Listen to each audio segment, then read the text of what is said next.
Hello, lifers. It's Jason Love with Jason Loves Life. Not super happy with this camera angle. I should have put it up higher. Let me see if I can find. I'm gonna find a better spot. I apologize because it gets a little shaky. But I don't think. Let's do this. All right. While I fix this, I wanted to. We're gonna be at a angle though here. That works. Perfect. All right. So I got a comment that, funny enough, YouTube took off. So I don't know if this person, so I got like a comment. I don't have notifications, but if I click up, there's a little thing where, how do I put that? So I don't get like a pop-up and I don't get emails if people comment. But what I do get is I can check in the comment section in the studios, YouTube studios, or I can, sometimes when I click where it shows me, what basically them promoting videos, I can see a comment. So somebody left a comment. I took a screenshot because I knew this was probably going to happen as YouTube pulled it off. And my guess is this person made a dummy account just to go around and troll people. And so they obviously had watched the channel because they had mentioned a few things that they'd had to have watched a few videos. Because we do occasionally get comments that you can tell they just watched the one video. Felt they could diagnose people off of, a 1-minute clip. So the comment was something around the idea that we wanted Everett to be diagnosed autistic, and that we had to find a doctor who would diagnose him. And so I thought it would be interesting to come on and talk about what really happened, and which is kind of has been chronicled in our YouTube channel. So if they watch all of our channels or all our videos, which there's a lot out there, they would have known. But the reality is we didn't actually get him diagnosed out of the blue. It wasn't like we just got him diagnosed. He had speech delays, and we didn't think anything about autism at the time. Although I think I talked about this before. I worked in mental health with children, and a lot of times I would be oversensitive to things and just be like, is it this? Is it this? It's sort of like when you're, what's the saying, when you're a carpenter, everything looks like a nail or something like that. So I would, and I do this too with students, where I'll be like, oh, that kind of has a, opposition defiant disorder, or that might be OCD, or this might be this. And usually it's not, but it's like something that clicks, and I just say, okay, I'll note it, just because that's how you eventually figure these things out. And so I've had a few things early on that I kind of wondered, but it was not, it was like yellow flags as opposed to red flags, right? But enough yellow flags makes it a red flag. So we weren't worried about it, but we noticed he had speech, or actually a speech therapist. That's right. I forgot about that. We went to a party. A speech therapist was there. She pulled us aside and said, hey, your son's a little bit behind where he should be speech-wise. And so, and actually that offended Leah, funny enough, because she just assumed he was behind it. But, I actually was thankful that she said that. So that was the first time where I was like, oh, okay, more than a yellow flag, this is a red flag. He's behind in speech, his language abilities. So then I think I finally convinced Leah to look into it, and she called around and found they do testing for local students at the school district. So we said, well, let's make him an appointment and get him checked. So he went and got checked. Sure enough, speech was behind, and so they sent over speech therapists, and they did that for, I can't remember if it was a whole year, but basically, probably not a whole year because it would have been a school year, but 6 months, 9 months, somewhere in there. We had speech therapists who would actually come to the house, which is great. And so by the end of that time period, which he would have been, I'm not even gonna say ages, because I'd have to really sit down and write out, and maybe me and Leah should do that at some point, write out his whole history. I'd have to ask him if he's okay with that. But so whatever age he was, it was pretty young. It was under, I'm not gonna guess. From there, he had some tendencies that made me think autism, and some of those were, we have bedtime routine, and if the book wasn't read a very specific way, he would get upset to I don't know how you describe it. like as if we had hit him. Like that was the level. Like scream, like just I just remember seeing him being like so upset, and just the amount of upset was not like a normal, like Evelyn. I mean, even now if we were like, they'd be like upset, but they're not like enraged, I guess. I'm not sure that's the right way, but it was very, very like, oh, this is not a normal thing, but maybe that's just something that he does. There was that. There was a speech. There was. I'd have to think of the others. I might even go back and watch some of the videos. He just had like, it was a lot of little things. So it took a little while for me to convince Leah to ask the speech therapist, and the speech therapist said, "We're glad that you asked because we wanted to say something, but we didn't know how to bring it up because people, don't want to hear bad news." And so they said that there wasn't anything that was just like, oh, he has it. It was more like, there's a lot of these little things that make it where he should get tested. So he took him to the pediatrician, and the pediatrician was kind of like, yeah. And I think he as well said he was going to suggest it anyways, but I don't remember that if that's for sure because I wasn't there. But I think that's what Leah said was that because he was seeing him every 6 months, and so he said, yeah, I would have suggested it anyways because of his speech delays at the very least, just to get tested, right? So now we already have like multiple professionals kind of pushing us in that direction, and then we took him, and yeah, they basically were like, yeah, and that's one of our biggest videos is when we took him to get his evaluation, and it was pretty obvious to them that he was on the autism spectrum according to their test, which I don't know a lot about their tests other than I know there's like 3 parts, and there's different tests depending on where you are. One is based off of history, so like us talking. One is based off of like certain activities they do with them, and I'm not really sure what the third one is.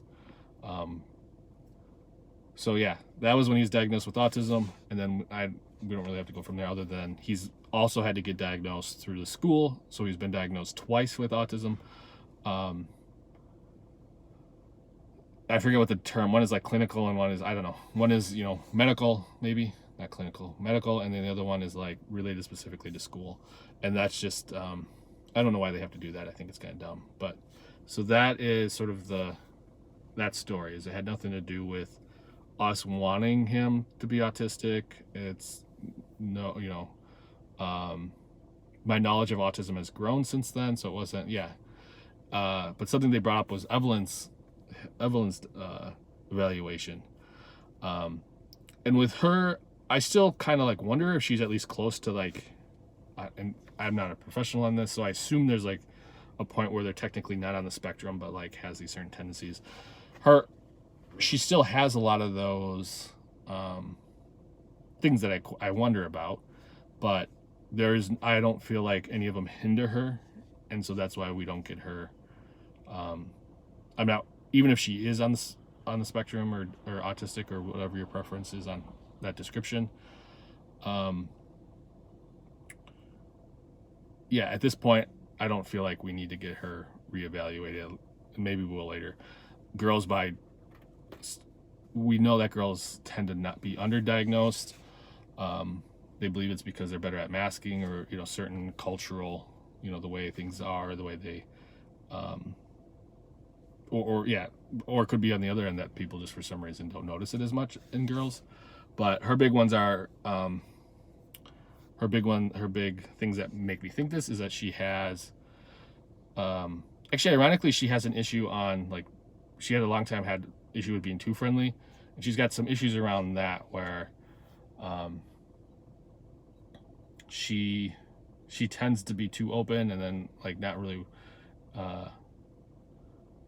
has issues with, how do we put it, like super sensitive, so if someone's joking or something, her feelings get hurt, and that could just be her personality, right? So it might not be anything to do with that. She still has sound sensitivities where certain music or certain things that she's listening to like hurts her ears almost, to, like I said, a level that isn't, I feel I've never seen any other kids have that issue. So she might just be, what's that called? There's a term for it where there's sort of sensitivities. Oh, hey, Metro. Uh, you do? Yeah, we talked was it a couple days ago with Metro. I'll check out your channel. Um, they just said that they love elevators and do videos on elevators. So yeah, I'll check that out. Yeah, we talked about it a couple days ago. Oh, that's another thing with Evelyn and Everett. It's sort of funny because they both have like their music taste is kind of interesting. Like they're really into right now video game music, and so again, that's not like a red flag. It's just one of those things where it's like, oh, that's interesting. And like I said, we won't get her reevaluated again unless we feel like we need to later, because there's no with Everett, he needed a lot of like physical therapy, occupational therapy. I think it helps him in school to have an IEP where he can kind of take breaks. Actually, things that's probably a lot of kids could use, but he has access to that. So for example, it's been a while because of virtual school, but like in virtual school, he if he wanted to take a break, he can say, "I need a break." Where if I don't think every student can't do that. And he also has like that support network, and so that's why it's important for him to have that diagnosis, is because it becomes something that allows him to function better in classes. And yeah, another thing that I've thought about, and I think I'm going to end with this, is most of you haven't seen Everett do his like I think it's called stemming. It's the usually it's sort of a repetitive behavior that he does that we haven't really filmed just because there's no reason, and I also want to make sure like that's sort of his comfort. Like a lot of times it's comforting, and so I'd like to do a video at some point on that, but I'll just describe it for now. Is he does this a lot where he kind of like almost like he'll pace, and then he does this thing where he kind of like does stuff with his hands, and I think he's in his own head. I've kind of asked him about it, but I also don't want to like when he's doing it like that's him, it'd be like playing a fun game and being like bothered. Like I don't want to bother him while he's doing those stemming activities or whatever you want to. I don't know how they call it stemming behavior, but I think that's weird to call it that. But he does it pretty regularly. It's just not a constant thing. And so I think that's another reason why people who see him and don't really understand autism, whether it's not through YouTube or people, family members, which I think most family members have sort of accepted that diagnosis now, and friends, like those are the ones where it's like, oh yeah, that's the more like visual, like they can see it behavior, now that he can talk. He makes eye contact even though I don't push it because I don't like eye contact.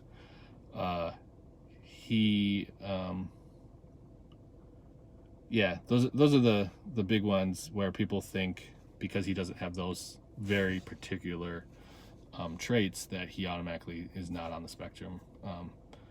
But as we've already talked today,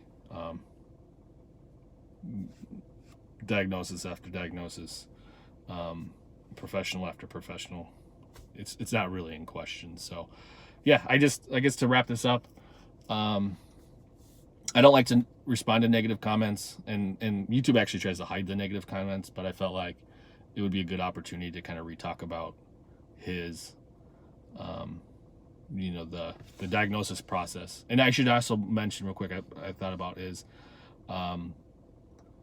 if you believe your child's on the spectrum or autistic, you should try to get the diagnosis. Don't let, even if like one professional disagrees with you, I would still try to get the diagnosis. I wouldn't necessarily push it, but